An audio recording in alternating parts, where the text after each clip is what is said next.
आज़ादी बचाओ आंदोलन और विदेशी कंपनियों के खिलाफ स्वदेशी आंदोलन शुरू करने वाले राजीव दीक्षित को यूट्यूब पर 1 मई 2024 को अपलोड एक शॉर्ट वीडियो में सुना जा सकता है, जिसमें वो कह रहे हैं और 50 साल बाद तक संसद में जनगण मन ही गाया जाता रहा। फिर संसद में एक बहुत बड़ा अधिवेशन हुआ 1997 में। उसमें संसद में बहस हुई, हम वंदे मातरम संसद में नहीं गा सकते, तो ये सारा पाखंड करने का कोई मतलब नहीं है। तब संसद ने स्वीकार किया कि गलती हुई है और 50 साल बाद तक संसद में जनगण मन ही गाया जाता रहा। फिर संसद में एक बहुत बड़ा अधिवेशन हुआ 1997 में। उसमें संसद में बहस हुई कि हम वंदे मातरम को अगर संसद में नहीं गा सकते तो ये सारा पाखंड करने का कोई मतलब नहीं है। तब संसद ने स्वीकार किया कि गलती हुई है, वंदे मातरम गाया जाना चाहिए।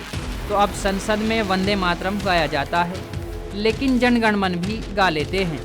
बाद में सुप्रीम कोर्ट में इस पर एक मुकदमा हुआ और उस मुकदमे में सुप्रीम कोर्ट ने यह फैसला किया कि जनगण मन भारत का राष्ट्रगान नहीं है, इसलिए कोई व्यक्ति इसे नहीं गाता है तो उसको दंड नहीं दिया जा सकता। अब सुप्रीम कोर्ट ने मान लिया तो मैं कहता हूँ आप भी मान लो, आप भी वंदे मातरम ही गाया करो, क्योंकि भगत सिंह ने वही गाया था, चंद्रशेखर ने वही गाया था। राष्ट्रगान को लेकर राजीव दीक्षित के दावे की सच्चाई जानने के लिए डीफ्रैक टीम ने गूगल पर कुछ कीवर्ड की मदद से सर्च किया।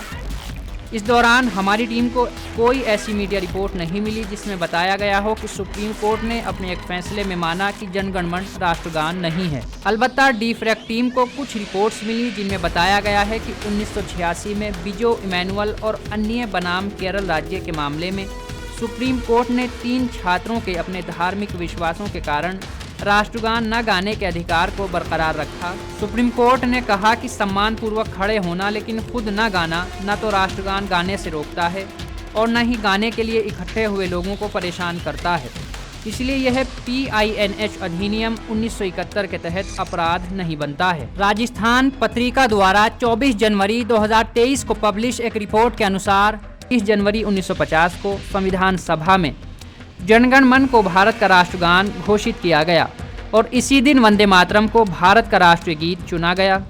वहीं वेबसाइट indianqanun.org के अनुसार 14 अगस्त 1947 को भारत की संविधान सभा के 5वें सत्र में एजेंडे का पहला आइटम वंदे मातरम के पहले छंद का गायन था, जिसे सुचेता कृपलानी ने गाया था। जागरण जोश की एक रिपोर्ट के अनुसार 1971 के prevention of insults to national honour act के सेक्शन 3 के मुताबिक जानबूझकर किसी को राष्ट्रगान गाने से रोकने या गा रहे समूह को बाधा पहुंचाने पर 3 साल तक की कैद की सजा हो सकती है या जुर्माना भरना पड़ सकता है।